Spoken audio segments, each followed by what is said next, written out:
வணக்கம் நண்பர்களே. நம்மில் பலர் முள்ளங்கி சாப்பிடுறோம். முள்ளங்கில சாம்பார், கூட்டு, சாலட், பரோட்டா, ஊறுகாய் என பல வகைகளில் நம்ம சாப்பிட்டுட்டு வரோம். முள்ளங்கிங்கிறது நார்ச்சத்து மற்றும் விட்டமின் சி, பொட்டாசியம் மற்றும் பல தாதுக்கள் நிறைந்த ஒரு சூப்பரான காய்கறிங்க. ஆனால் முள்ளங்கி சாப்பிடும்போது சில உணவுகளை நம்ம சேர்த்து சாப்பிடக்கூடாது அப்படின்னு நம்ம பெரியவர்கள் சொல்லியிருக்கதை நீங்கள் கேள்விப்பட்டிருப்பீங்க. சிலருக்கு தெரியாது. ஆனால் இந்த முள்ளங்கி கூட சில உணவுகளை நம்ம சேர்த்து எடுக்கும்போது நம்ம உடலுக்கு பலவிதமான பிரச்சனைகள் ஏற்படும். சிலருக்கெல்லாம் மிகப்பெரிய ஆபத்தாக கூட மாறுறதுக்கு வாய்ப்புகள் அதிகமாகவே இருக்குது.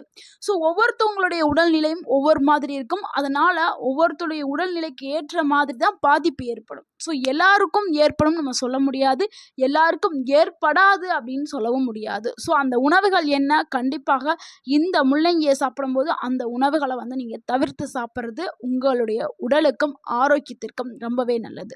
அப்படி நீங்கள் எடுத்துக்கொண்டீங்கன்னா உடலில் செரிமான பிரச்சனை ஏற்படும், தோல் பிரச்சனை, அலர்ஜி, சிலருக்கு வெண்புள்ளிகள் கூட வர்றதுக்கு வாய்ப்புகள் அதிகமாகவே இருக்குது. கடுமையான அரிப்பு, சொரியாசிஸ் அந்த மாதிரி வர்றதுக்கும் வாய்ப்புகள் இருக்குது. ஸோ ஒருபோதும் முள்ளங்கியை எடுக்கும் பொழுது நம்ம பார்க்கக்கூடிய இந்த 4 உணவுகளை நீங்கள் ஒருபோதும் மறந்து கூட எடுக்கவே வேண்டாம். முக்கியமாக சிறிய குழந்தைகள் மற்றும் வயதானவர்களுக்கு கொடுக்கறத தவிர்த்து கொள்ளுங்கள். ஏன்னா அவங்களுக்கு தான் அதிகமான ஒரு பாதிப்பை இது ஏற்படுத்தும்.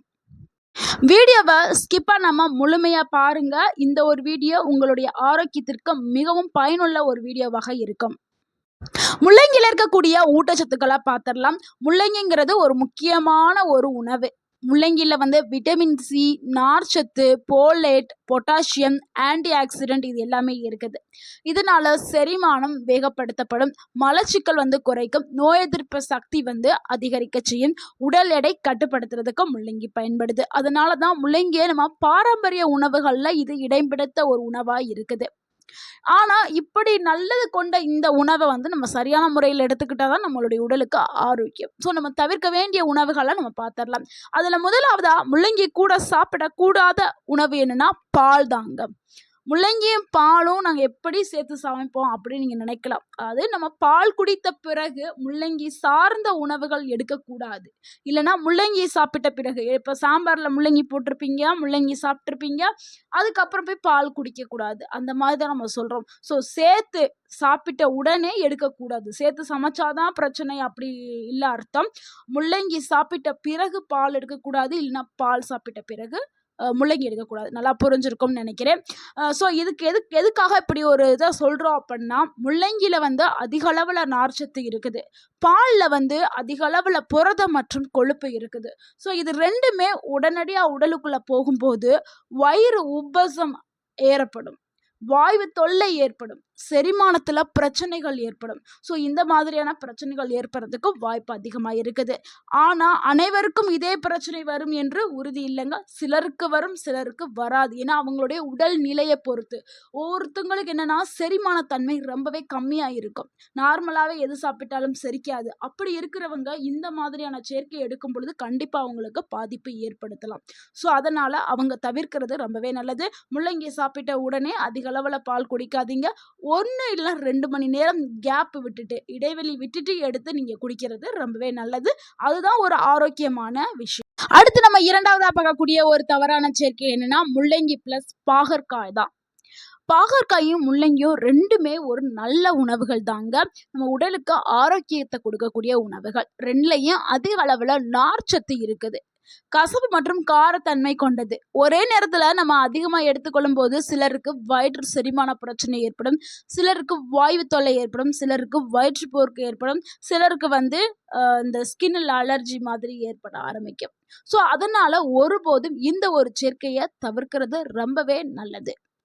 இந்த சேர்க்கை விஷமாக மாறும் நம்ம சொல்லலை, ஆனால் பிரச்சனைகளை உண்டு பண்ணும். இந்த பிரச்சனையினால வேறு விதமான பிரச்சனைகள் வர ஆரம்பிக்கும். ஸோ அதனால் முள்ளங்கி ப்ளஸ் பாவற்காயை ஒருபோதும் சேர்த்து கொள்ளாதீர்கள். இல்லைன்னா இப்போ சாம்பார் வச்ச சாம்பாரில் முள்ளங்கி போட்டு சாப்பிட்டுட்டு பாகக்காய் பொரியல் அந்த மாதிரிலாம் எடுக்காதீர்கள். ஸோ தனித்தனியாக கேப் போட்டு சாப்பிட்றது தான். அப்படி செஞ்சாலும் ஒரு 1/2 மணி நேரம் கழித்து சாப்பிட்றது தான் ரொம்ப நல்லது. அடுத்து நம்ம மூணாவதா பார்க்கக்கூடிய ஒரு தவறான சேர்க்கை என்னன்னா முள்ளங்கி பிளஸ் வெள்ளரிக்காய் தான்.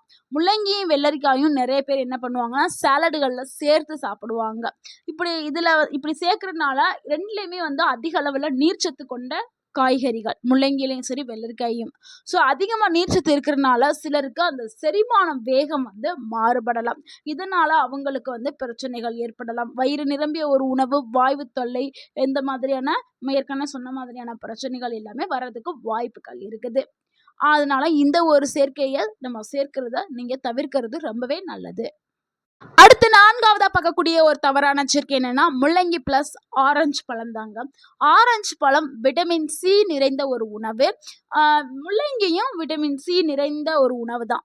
சிலர் ரெண்டையும் சேர்த்து சாப்பிடும் பொழுது அமிலத்தன்மை, நெஞ்செரிச்சல் இது மாதிரி உங்க உடலுக்கு வந்து பிரச்சனைகளை ஏற்படுத்தலாம்.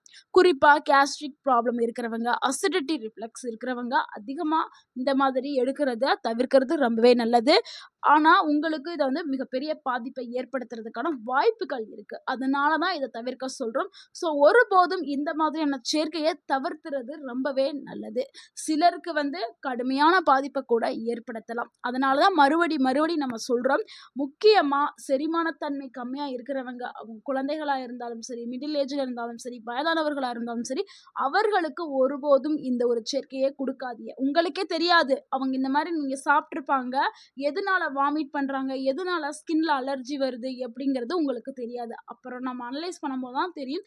ஸோ அதனால ஒருபோதும் இந்த மாதிரியான சேர்க்கைகளை வந்து சேர்க்காதீர்கள். எந்த ஒரு உணவையும் நம்ம சாப்பிடும்போது நம்மளுடைய ஆரோக்கியத்திற்கு எது தேவை அப்படின்னு சொல்லி தேர்ந்தெடுத்து சாப்பிட்றது தான் ரொம்பவே நல்லது. முள்ளங்கியை எப்படி சாப்பிட்டால் அதிகமான நன்மை கிடைக்குங்கிறத பார்த்துடலாம். சாலடு, கூட்டு, சாம்பார், சூப்பு, முள்ளங்கி பரோட்டா இந்த மாதிரியான வடிவில் நம்ம முள்ளங்கியை எடுத்து சாப்பிட்றது ரொம்பவே நல்லது. எப்படி நம்ம சமைச்சு சாப்பிட்னா முள்ளங்கியில் வந்து மிளகு, ஜீரகம் சேர்த்து நம்ம சமைச்சு சாப்பிட்டோம்னா நல்ல ஒரு செரிமானம் வந்து மேம்படும். ஸோ இந்த மாதிரி தான் முள்ளங்கியை நம்ம சேர்த்து சமைச்சு சாப்பிடணும். ஸோ இப்போ நம்ம பார்த்த இந்த 4 சேர்க்கைகளை கண்டிப்பாக நீங்கள் தவிர்த்திடணும். நண்பர்களே, முள்ளங்கியுடன் பால், பாகற்காய், முக்கியமா பாலெல்லாம் அவாய்ட் பண்றது ரொம்பவே நல்லது. பால், பாவற்காய், வெள்ளரிக்காய், ஆரஞ்சு போன்று சாப்பிட்டு வந்தோம்னா ஆபத்து ஏற்படுத்தும்ங்கிறது உங்களுக்கு தெரியும். ஸோ அதனால ஒருபோதும் இந்த சேர்க்கையை வந்து எடுத்துக்கொள்ளாதீர்கள்.